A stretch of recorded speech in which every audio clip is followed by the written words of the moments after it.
Sandra Licon, and I live in Washington, D.C. I'm an educator by training. I work at the Bill and Melinda Gates Foundation, which does work all over the world.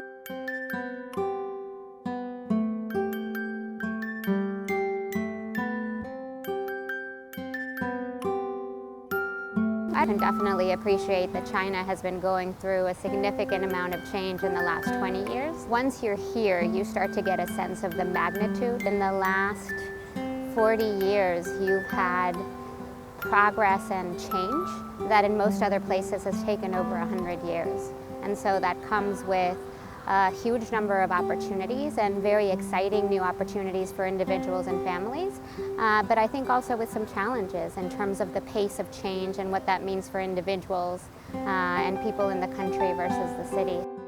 In the last 40 years, you've had a great increase both in the number of children who are in school, but also in the quality of those schools. And so I'm really interested in the policies and practices that led to that kind of improvement at scale. I'm also really interested to learn how schools and teachers and policymakers are dealing with the change that China is going through.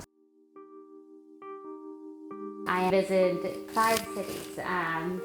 Beijing, Xi'an, Guizhou, Chengdu, and now Shanghai. I was lucky enough to visit some really wonderful schools and saw some great teaching happening, and also got to see some of the innovations that I heard about in some of my ministry meetings. So it was nice to see the policy being put into practice. I think the best day I had while I was here was in Guizhou. We visited a middle school in the morning.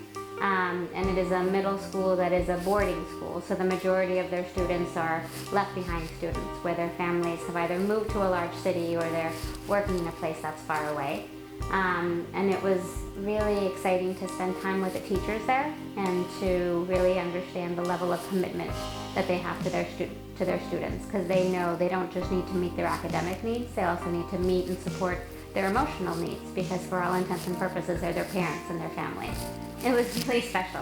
Now that I'm almost done with my trip here, I'm just really grateful that I've been able to spend this extended period of time in China, and I feel like there's so much more to learn, but I am coming away with a much better sense of the questions that I came in to learn from an education sense, but also just a much better understanding of the people and the culture.